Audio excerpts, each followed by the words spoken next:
पीले दांत वाली बहू। रंजना कभी ब्रश नहीं करती थी। उसे कितनी बार उसके माँ बाप ने डांटा, लेकिन उसका कोई असर उस पर होता ही नहीं था, जिस कारण से उसके दांत पीले पीले हो जाते हैं। शादी के बाद। अरे बहू, वैसे तो तुझ में कोई कमी नहीं है, पर तेरे दांत इतने पीले कैसे हैं बेटा? कैसे मतलब? कोई सर्जरी थोड़ी ना कराइए। वो तो क्या नाम, मैं ब्रश नहीं करती थी तो पीले हो गए। अब क्या करूं?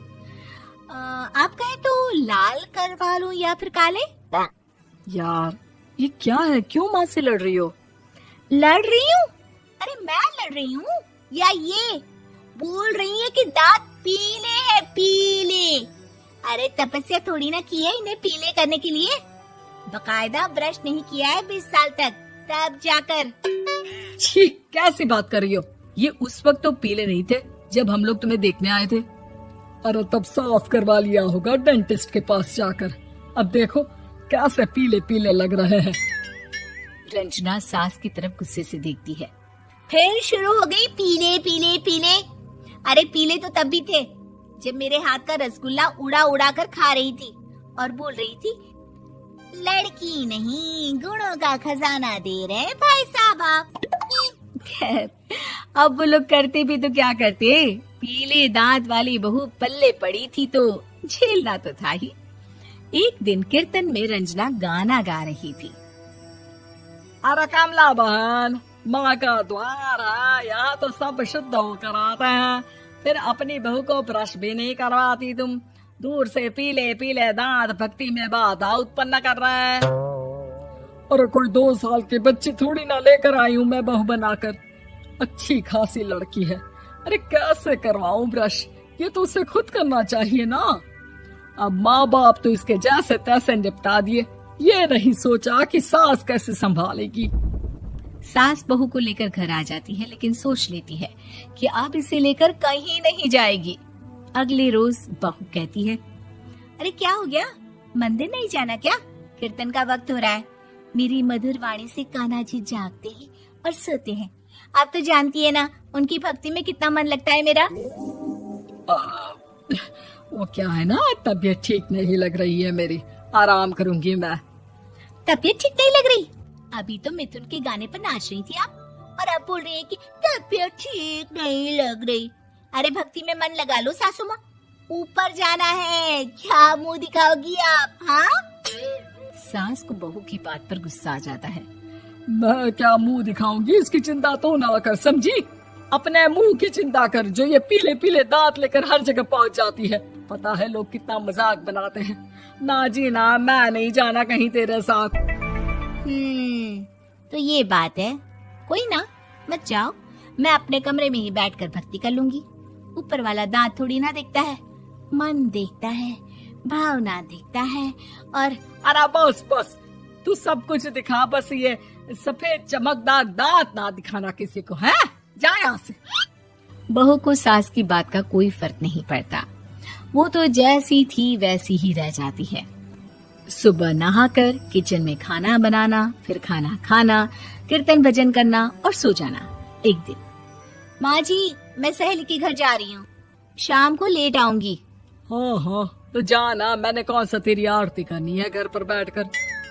रंजना सहेली के घर जाती है, जहाँ वो पार्टी में जाने की तैयारी कर रही होती है। अरे शिखा, कहाँ जाने की तैयारी कर रही है? मैं गलत वक्त पर आ गई क्या?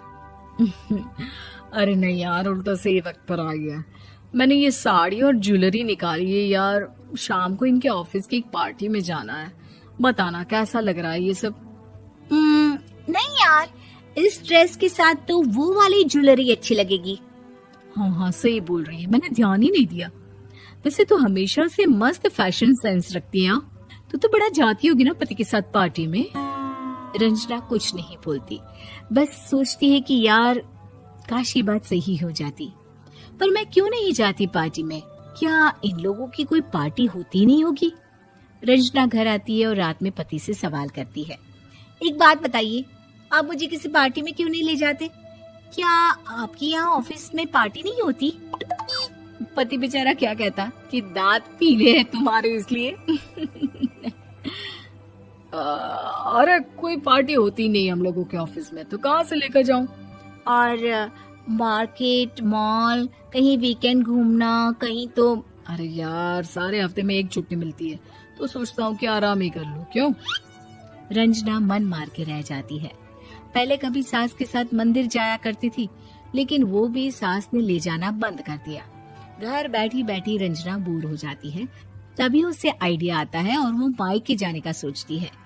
सासू माँ, 2 दिनों के लिए मम्मी के घर जा रही हूँ। अच्छा ठीक है, आराम से जा। और हाँ, माँ से कुछ अच्छी आदत सीख कर आना कि कैसे शरीर के हर भाग की तरह दांतों की सफाई भी जरूरी होती है, समझी? शुरू हो गई ना आप। वो लोग आपकी तरह नहीं है कि छोटी छोटी बात का बतंगड़ बना दे। उन लोगों के लिए मैं मायने रखती हूँ, ना कि मेरे पीले पीले दांत। रंजना माँ को बिना बताए उन लोगों को सरप्राइज देती है, लेकिन जैसे ही वो दरवाजे पर पहुंचती है, अंदर देखती है कि घर वाले कहीं जा रहे होते हैं। अब माँ, काश रंजना दीदी के दांतों वाली प्रॉब्लम नहीं होती, तो वो भी हम लोगों के साथ चलती ना बुआ जी की बेटी की शादी में।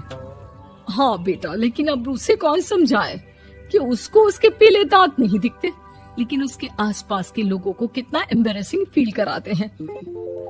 मुझे तो कितनी बार उसके स्कूल की टीचर ने शिकायत की कि उसके साथ कोई लड़की बैठना भी नहीं चाहती, और ना ही कॉलेज में कोई उससे बात करना चाहता था। लेकिन पता नहीं क्यों उसे ये बात समझ में ही नहीं आती। कोई कमी नहीं है उस लड़की में, बस यही कि दांत पीले हैं।